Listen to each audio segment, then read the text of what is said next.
We are live. Welcome to my video. This is going to be my spoiler-free review of the 1988 video game for the SEGA Mega Drive / SEGA Genesis, Altered Beast. And yeah, I am not going to be getting into any offensive topics or words and descriptions, at least, in this video. This was one I quite enjoyed. Yeah, overall loved. Let's dive right in. So this is another included in the SEGA Mega Drive and Genesis classics, which I do hope will at some point be on sale again.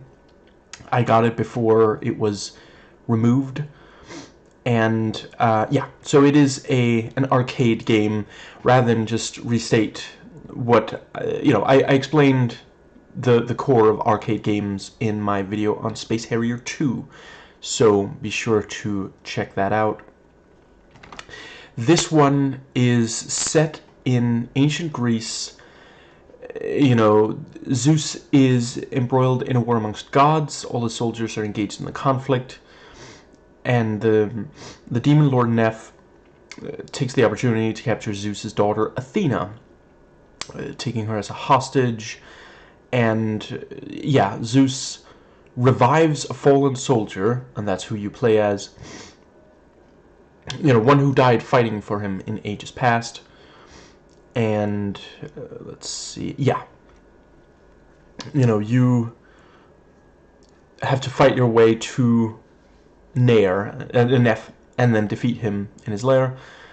And along the way, you can take the form of various creatures. Yeah.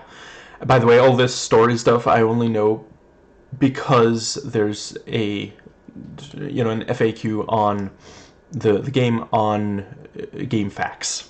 None of this is really spelled out in the game. This was back when you needed like manuals for stuff like that. And yeah, it is basically a side-scrolling beat-em-up. Yeah, there's punch, kick, and jump. If you hold, and the directional keys.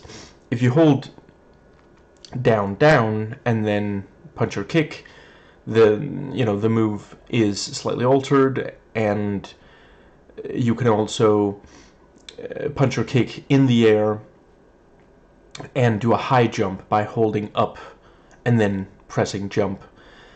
And I don't think I want to give away too much about the creatures. If you want a lot of details, again, that FAQ is excellent, but I'll just say there's more than one, and they are significantly more powerful. In order to get one, you have to pick up, I want to say it's like 3 power-ups. And the power-ups seem to appear when you do especially well in the regular, fighting.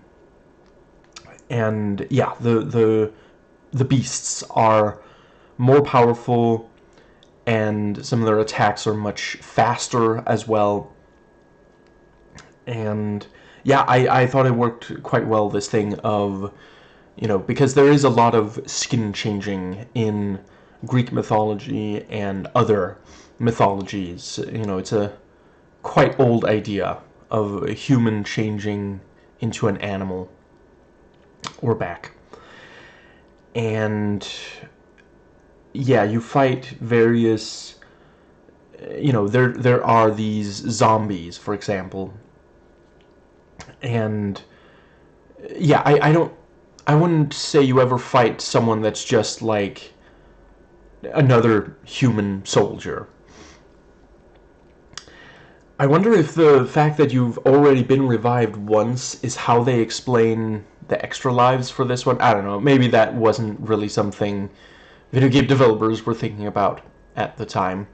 Now, the emulator, if you get this as part of the pack I mentioned, features rewind, which helps a lot. It doesn't take all of the challenge out of it.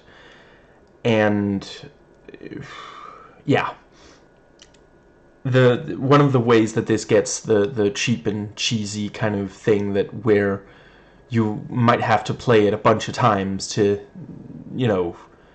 be able to get all the way through it. Some of the zombies, they move so slowly that, the first time you encounter one, you might find yourself thinking, oh, this is going to be a real pushover, it moves slower than I do. But it actually punches further than you, so, yeah, there's stuff like that. There's this flying thing that you will grow to hate pretty quickly that has a movement pattern that is just, like, honestly, at times it borders on unfair, but I'm not sure I would ever say it completely gets there. It's frustrating when there's a lot of other stuff on the screen at the same time, but you can clearly see it, and it doesn't move extremely fast or extremely, there were, I would definitely say there were ones that were more frustrating in the first Contra, the arcade version of Contra that I played. That was the last time I played previously. Not the last time. It's going to be a long time before it's the last time I play an emulated game. But yeah, basically, if it's above you, it's going to try to fly down. Which means that if it's high enough up, you might be able to walk, to left or right, and it's just going to fly down, and then you can attack it. And the crouched kick can also sometimes take it out, even if you are letting it come directly down from above you. Yeah, there's not an awful lot else to say. Yeah, it's nicely addictive. They managed to make it just rewarding enough that, you keep coming back, but tough enough that, you could see how this was something that would keep people, yeah, you wouldn't be able to do it in just one sitting. And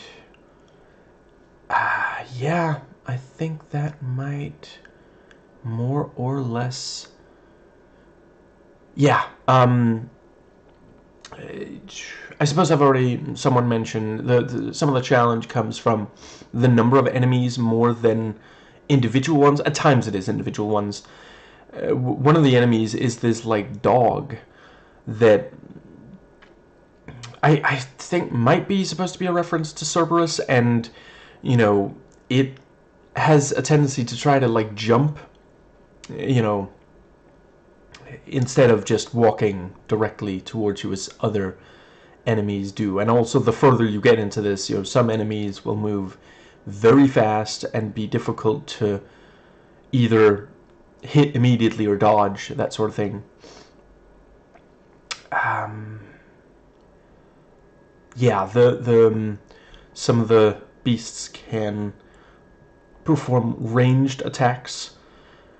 It's just when you either punch or kick, it will be, and some of them, the kick attack will actually be this, like, the beast will move very fast across the screen when you do that. Yeah, I am not 100% sure if this is direct from an actual Greek myth, but it certainly feels like it could be, which I quite appreciate. I think if you're going to change, it should be to comment on something, not just because you kind of feel like it or something. This one isn't really commenting on it. Honestly, I wonder how many, parents were excited at the prospect of, oh, this will finally get my kid into Greek mythology. Oh no, see, this game, this is technically Greek mythology, Yeah. I mean, I'm not saying I'm, like, above that. For me, it was comic books, so, that's how I got into Norse mythology as a kid. But yeah, Let's see. Yeah. I forget if I mentioned when I talked about the story, but yeah, the idea is if you are able to free Athena, you marry her. So, you know, very much this kind of old-fashioned notion. And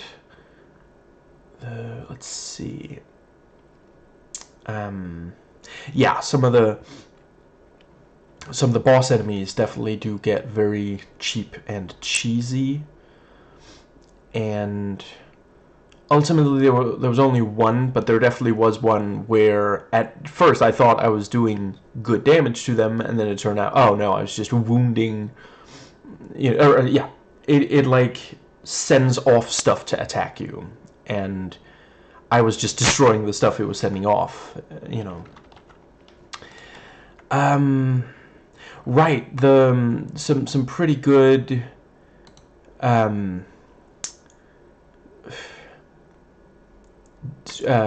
creature design. The enemies especially are quite, you know, how much do I want to give away here? They feel like mythological evil creatures, you know. Yeah, there's the I think, yeah, there's this like snail thing. There's one with like multiple eyes. Yeah, just some really cool, you know, not natural enemies for you to fight. And yeah, you know, ultimately this took me about an hour to get all the way through, which I think is, if let's see, I think it's listed as like 1 to 2 hours, you know, without the rewind. I think that might be, yeah, given the limitations of technology at the time, this one, it is one of those side-scrolling beat-em-ups where your own moves can feel somewhat limited and ineffectual. You know, the range is not necessarily amazing, where, you know, years later, you know, I've played my share of beat-em-ups, genre I'm quite fond of, you know, yeah, I think I'll give a specific example. The TMNT licensed game, the one that's licensed off the you know, the 3D CG animated movie. Let's see, 2007 or something like that. You know, 2010 maybe. Anyway, yeah, that one, you have higher number of enemies. You know, they might attack in waves, but you know, and some of the enemies also take more hits before you've defeated them. In this one, some of the enemies, you know, one hit and they're gone. So they kind of had to, in order for you to not just sleepwalk through this, cut through them like a hot knife through butter, they had to make you a little less effective.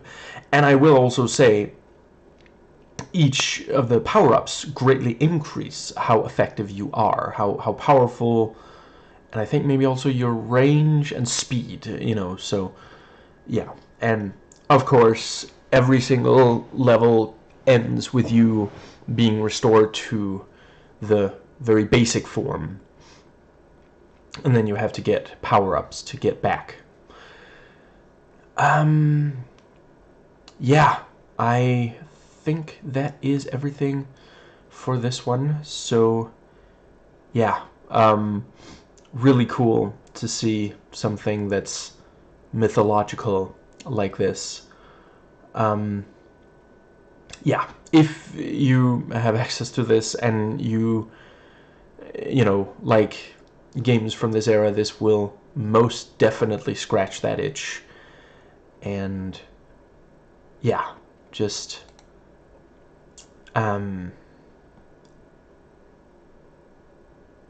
yeah, this was one where I got more like into the overall like story in a way that I would not necessarily say. Like, I think with Contra, it was especially that it didn't really tell very much story. I think, I don't even remember if I looked up. I must have looked up some of what the story was, and it just, yeah, I don't know, just this. I think Contra might also have been like end of the world, like this, you know, but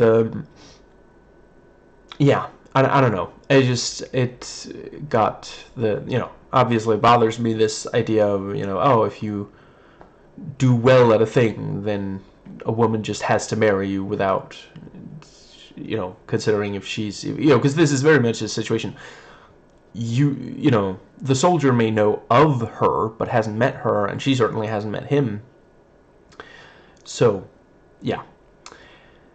Right, the level design is also quite good. Over the course of it, there's a little bit of variation. You know, some enemies will come from above, some from below, some from the same level as you, and I think some of the time you can also go between, not quite as much as Contra, between the different levels, and sometimes it is fairly bare, and it's just, you know, background and color scheme and such. But yeah, another video game review next week, and until then, show episodes and a movie, and yeah, hope to catch you in one of those.